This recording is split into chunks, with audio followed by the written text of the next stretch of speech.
आज के बिहार में जीरादेई अभी भी एक छोटा सा स्टेशन है, लेकिन यहाँ के लोग शान से अपने सपूत को याद करते हैं, जिसने जीरादेई को बहुत बड़ा बना दिया है। गांव के इस घर में राजेंद्र प्रसाद का जन्म हुआ।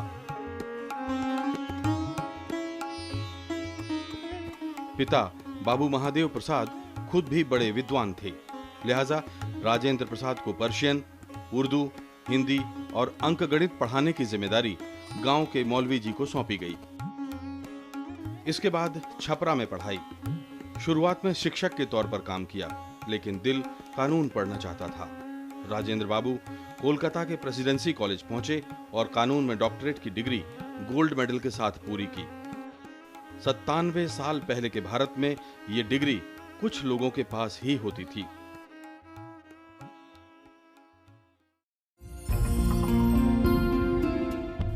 वकालत शुरू कर दी, लेकिन उन दिनों देश दीवाना था महात्मा गांधी का, जो अंग्रेजों के खिलाफ असहयोग आंदोलन छेड़े हुए थे।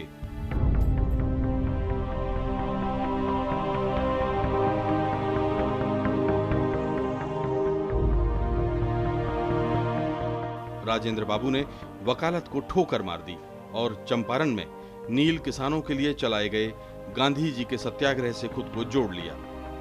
1934 आते आते वो मुंबई के कांग्रेस अधिवेशन में पार्टी के अध्यक्ष चुने गए। 5 साल बाद नेताजी सुभाष चंद्र बोस ने जब पार्टी के अध्यक्ष पद से इस्तीफा दिया, तो एक बार फिर पार्टी ने राजेंद्र बाबू को कमान सौंपी।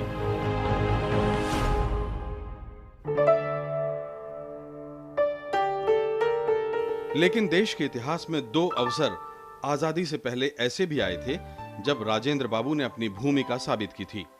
1946 में जब यह तय हो गया कि अंग्रेजों को जाना ही पड़ेगा, तो पंडित जवाहरलाल नेहरू की अगुवाई में अंतरिम सरकार बनी और जिन 12 मंत्रियों ने अंतरिम सरकार में शपथ ली, उनमें राजेंद्र बाबू भी थे।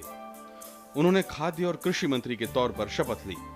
ये वो दौर था जब देश के अगले रूप रंग की तैयारी शुरू हो गई थी। देश को चलाने के लिए एक संविधान की जरूरत थी। राजेंद्र बाबू को 11 दिसंबर 1946 को संविधान सभा का अध्यक्ष मनोनीत किया गया।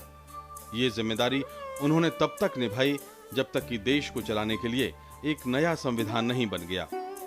इसके बाद भी उनकी भूमिका खत्म नहीं हुई। चुनाव तो हुए नहीं थे, लिहाजा देश को एक राष्ट्रपति भी चाहिए था और एक बार फिर जरूरत महसूस हुई राजेंद्र बाबू की।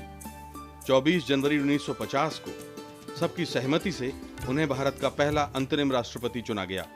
इसके बाद जब 1952 में चुनाव हुए, तो डॉक्टर राजेंद्र प्रसाद फिर राष्ट्रपति चुने गए। यही नहीं, 1957 में उन्हें एक बार फिर देश की बागडोर सौंपी गई।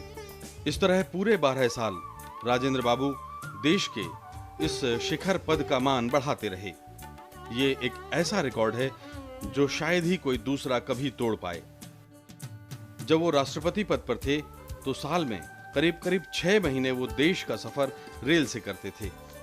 उनकी खास रेल छोटे-छोटे स्टेशनों पर रुकती थी और वो आम आदमी से बतियाया करते थे। क्या आज आप इसकी कल्पना भी कर सकते हैं?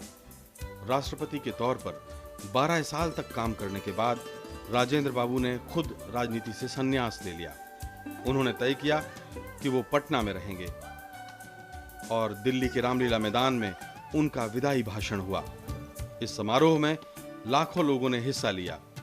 देश तो क्या, दुनिया में भी इस तरह का कहीं उदाहरण नहीं मिलता।